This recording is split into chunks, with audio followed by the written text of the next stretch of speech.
Welcome, everybody, to another edition of Inside Boxing Daily.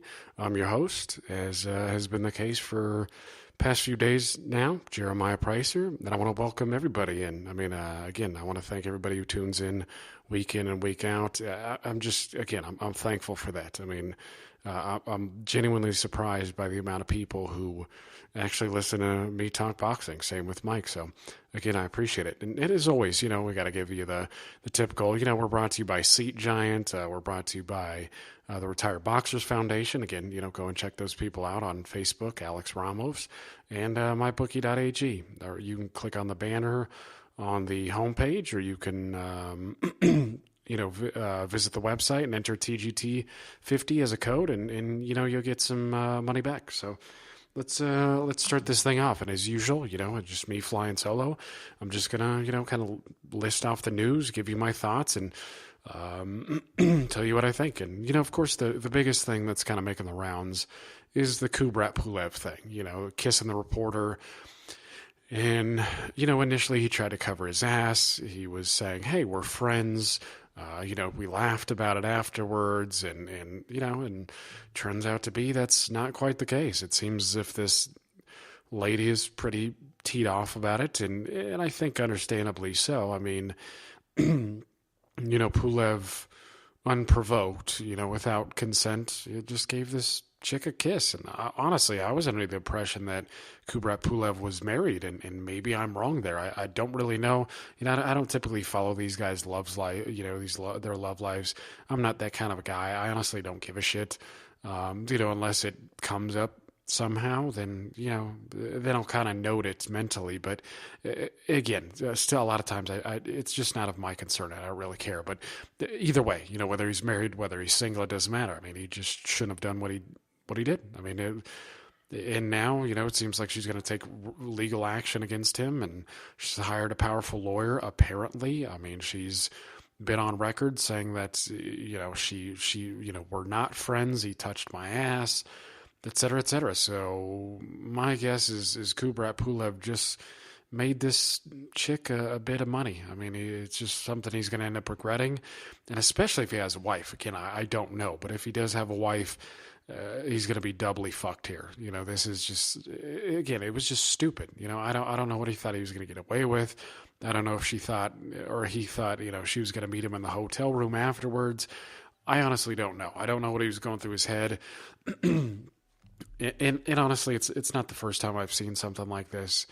It was just stupid on Pulev's part, So I don't think any of this stuff is going to prevent him from fighting. He's still going to he's probably going to get a shot at Anthony Joshua down the road. But it was just one of those stupid mistakes that, again, it's just going to cost him. But again, it's not only his troubles inside the ring. Anybody who pays attention to the numbers, and again, I've said over and over again, I'm not a big numbers guy. But it is relevant to, Kubrat Pulev, and his fight with Dinu had the lowest average ratings of any fight on ESPN so far. It did 469, but what was really to expect there? Pulev, a Bulgarian versus a Romanian. Heavyweight or not, it's just you weren't going to attract that many viewers to begin with, so no surprise there. Against Anthony Joshua, of course, if you get that fight in Britain, you're going to sell out stadiums because of Joshua himself. But it's just one of those things. Pulev is just not that exciting of a fighter. Though you have to say that he did provide some entertainment in his last fight. He had a terrible cut, ended up scoring a knockout. A little controversy with all the rabbit punches and whatnot, but again, there was some entertainment value there. But it just didn't do well. But what do you expect? It's just. He's not that exciting. And again, because of the nationality thing, there just wasn't a big selling point there. Anyway, so, I was thumbing through the news, I like to travel on boxing scene. I think like many boxing folks, and, just see what's, popping on there. And it looks as if, Jaime Munguia was quoted as saying that he would take Golovkin now, He was in the running for that fight. If anybody remember the negotiations, he was one of those names that was seriously tossed around as being a potential fight for Golovkin. In the Cinco de Mayo weekend when Canelo Alvarez got popped for clenbuterol. And, now Golovkin is, if Munguia were to fight him, that would probably be next year. I don't even think this is going to happen, but, just hypothetically, if we're trying to read into this and say, hey, well, what if it did happen? Golovkin very well could be on the plus side of 38 at that juncture. I mean, because you think about it, it seems like he's going to get a third fight with Canelo Alvarez at the end of the year. And then, at the earliest, it would be early next year. And so, as Golovkin's birthday, I believe, is in April 8th. Maybe I'm mistaken there. Again, he could be 38 years old. Even then, depending on what a third fight with Canelo takes out of him, or what even a second fight with Canelo Alvarez took out of Golovkin. Again, we got to understand that this is a guy who, had 350-ish amateur fights, and he's almost to 40. He is to 40 professional fights here too. So we're talking about. Damn near 400 fights total from a guy who, hasn't taken a ton of punishment, but still, the biological clock, ticks. And this guy is also an aggressor. We have to understand that the hourglass runs out quicker with aggressors than it does boxers. So, this isn't a Bernard Hopkins type story where, Golovkin might, carry on for another 10 years or so. He's been past his best for years now. A lot of people don't like to admit it, and a lot of times we wait until we see the clear signs before we finally get to that point. But I wish we'd be more realistic about this, these conversations. A fighter's prime is typically very short. There's a narrow window there when he's at his absolute best. Again, I've talked about it with Vasyl Lomachenko. He's already past his best. In my mind, there's no doubt about it. And it's not, again, I've said this before, and it's not because he's struggled a little bit at 135. It's not that at all. To me, as soon as he moved up past 126, he was no longer at the peak of his powers. Once you start, same with Mikey Garcia. Once you start conceding physicality, which in turn hurts your speed, hurts your power, you're not in your prime. And again, I just wish we would be more honest and open with these sorts of conversations, but I don't think we want to be. Well, I obviously I am, but I think a lot of us don't want to be, because it taints the result of a fight. It sounds like excuses are being made. But unfortunately, that's just the lay of the land. So, anyways, if we got a Munguia versus Golovkin fight, and he's 38 or very close to it, again, I'd have to wait for the Canelo Alvarez fight, to provide some proper context.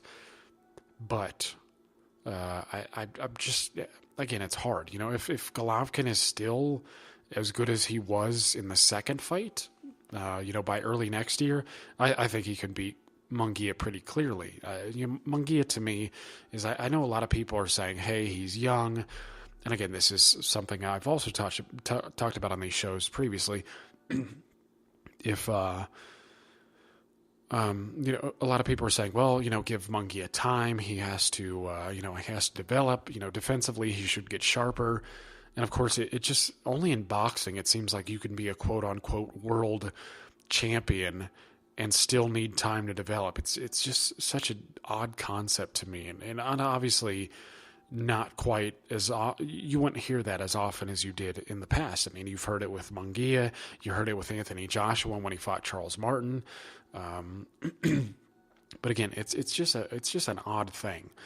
But yeah, if they fought and Golovkin is as good as he is, or as good as he was in the second Canelo fight, I think he jabs Munguia's head off, and I think he stops him. I just don't think Munguia is ever going to develop that well defensively. Guys who are aggressive like that and rely on volume, it's just one of those things. A lot of times if you try to train defense into them, they think too much about it, in their fights, and it hinders what they're good at.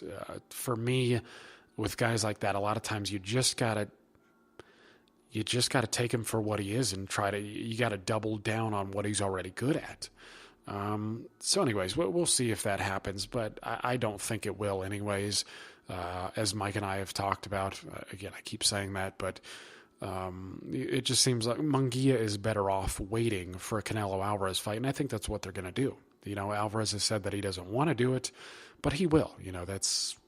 It would just make huge money, so if it makes dollars, right, as the adage goes, it makes sense.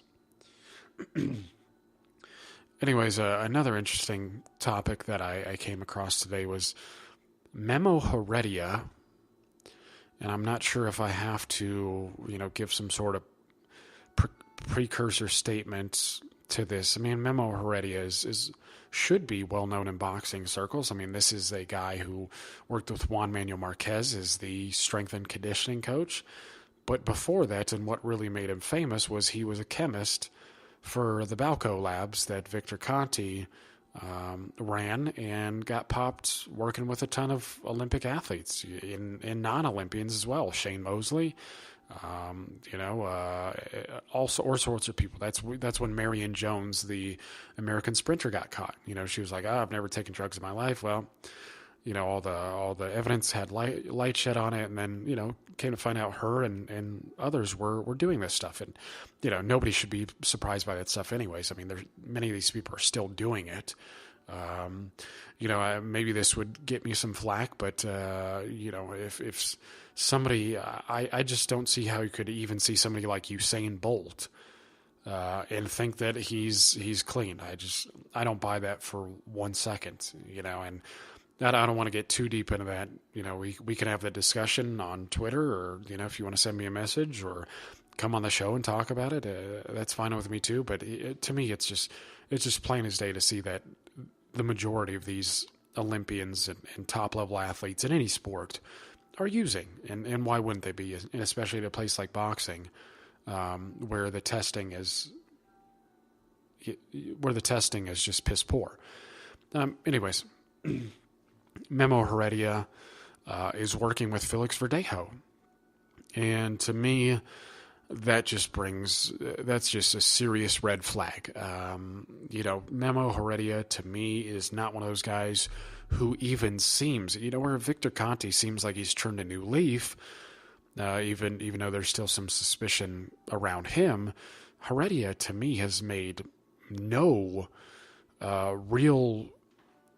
He's made no real statements about becoming, good for the sport and trying to catch cheaters and whatnot. I mean, he's in a documentary where he's in Mexico, and he actually goes into a Mexican pharmacy or a drugstore and just buys his stuff over the counter. And then he shows you how you're supposed to inject it. You just pinch the skin in your stomach, stick the needle in, and inject. So, again, he's just one of those guys. And again, we had Vanes Martirosian on, and I asked him about it because on Twitter, Vanes called him out. He said something to the effect of, hey, the first time I met you, you tried to put me on a PD plan for like $10,000 to $15,000. I mean, that shit right there just is beyond suspicious. I mean, to me, that's, and again, the Juan Manuel Marquez thing, again, some people may give me shit for this too, but to me, it was, obvious that Juan Manuel Marquez was using in the last Pacquiao fight. I mean, the dude just shows up, extra muscular at almost 40 years old. All of a sudden, he's filled out at the weight. He's hurting Pacquiao with punches that he had never hurt him with before in the past. I mean, no lie about the knockout, though. That was a fantastic punch. But, the knockdown beforehand, and not only that one, Marquez fought Timothy Bradley afterwards. Bradley was like, hey, let's do some VADA testing, and Marquez straight up said no. But Bradley, to his credit, went through with it, and he fought Marquez, probably juicing like a Minute Maid bottle, and still ended up winning that fight. I was actually at that fight, to be honest. Anyways, back to the point. Sorry to go off on these tangents here, but Memo Heredia is working with Felix Verdejo. So just be aware that there's probably not going to be any drug testing for his fights for a long time, if ever. And funny enough, Heredia was quoted as saying, "Me and Felix Verdejo have great chemistry," and I don't think. I'm not sure he means, just the bond. I think he probably means a bit more than that. Anyways, the On This Day segment, there was a ton of fights, man. I didn't even really know how to narrow this down. I wasn't even quite sure how I wanted to run with it. I mean, there was...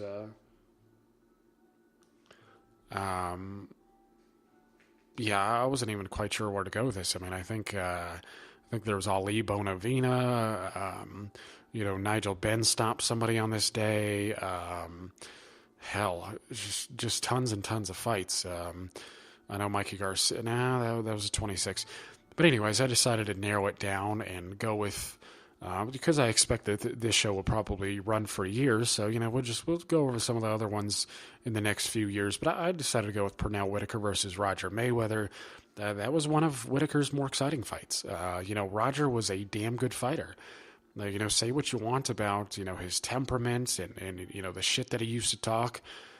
Been over that too when he was fighting Rocky Lockridge and, he's fighting Lockridge and talking all sorts of smack beforehand, and he ended up getting smacked. But no, Lockridge was a damn good fighter. He ended up hurting Pernell Whitaker in this fight. One of the few times that you see Pernell Whitaker take a real hard, clean shot. It just wasn't common for him.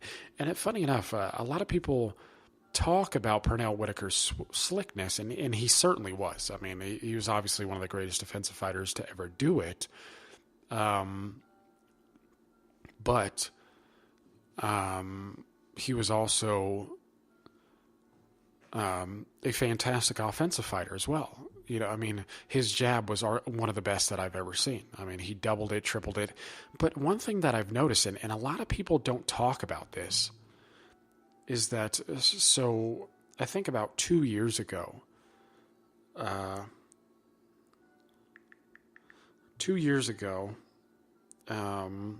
went and watched Pernell Whitaker's entire career. And the one thing that I noticed was that he was significantly less flashy when he started than when he started getting comfortable at the top. For me, it looked like one of those mental things where he was pretty strict and businesslike in the early going. And then when it was almost as if something clicked, where he realized at a high level he could clown these guys too. And so he didn't start off so flashy. He eventually sort of made that transition into being so. And again, this was a tough fight. The Mayweather was a damn good fighter, beat lots of good fighters, was the man at 130 pounds. Had a really, really nice right hand. I mean, for anybody who fought at 130, 135, to me, Mayweather had arguably the prettiest right hand of any lightweight I've ever seen. And I'm trying to think off the top of my head who would compete with that. Obviously, Arguello had a really nice right hand. But I think, Mayweather was quicker. I mean, Ike Williams had a pretty good right hand. I don't know who else I'm just, thinking of.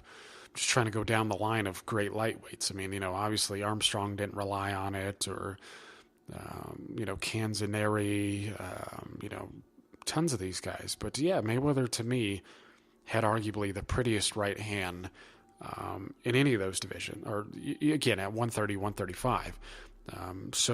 Again, he ended up landing it. It was just a fun fight. I mean, it was one of those good learning experiences for Pernell Whitaker as well. I mean, to me, he just stayed, with this fight and a few others. To me, he it seemed like it was a learning curve, and he just became a bit tighter in the things that he did. Like the way he gauged things became superior after this fight, and obviously he's one of the greatest lightweights to ever do it. Pernell was a legend into himself, and obviously one of the best fighters of the last, 25, 30 years. Just fantastic. But with that, I'm going to end the show. I mean, again, if you want to chime in with your comments, talk about Whitaker, Roger Mayweather, hit me up. I mean, there are plenty of fans who listen to shows who know things that I don't. I mean, I've tried to follow the game as closely as I can, but there's always somebody who may have read a ring magazine here or there, or a boxing news magazine here or there, or an article or something, and they've got tidbits of information that I don't. I mean, it's hard enough to be an expert on one fighter. I mean, go look at Steve Compton's biography of Harry Greb. I mean, the thing's like 700 plus pages long, and that doesn't encompass the entirety of the knowledge of Harry Greb. I mean, so and it took him about 10 years to write the book. So again, it's hard enough being an expert on one guy. It's impossible to be an expert on all of these guys. I do my best to be well-rounded, but again, that always comes with gaps in knowledge. So anyways, I appreciate you guys tuning in. As always, go to iTunes, Spreaker, Stitcher, YouTube, all these places. Give us a like, comment, subscribe. I mean, you can follow me on Twitter. You can find me on Facebook. I got an account, and I'm more active there than I am anywhere else. I just Twitter to me is like the water cooler of social media, and I like that. But I don't like it's just hard to have these long form conversations on Twitter. So it's just not my preferred format. But anyways, you want to find me there? You want to find me Twitter, any of these places? Go right ahead. And with that, I'm going to bid you all adieu. Again, I appreciate it.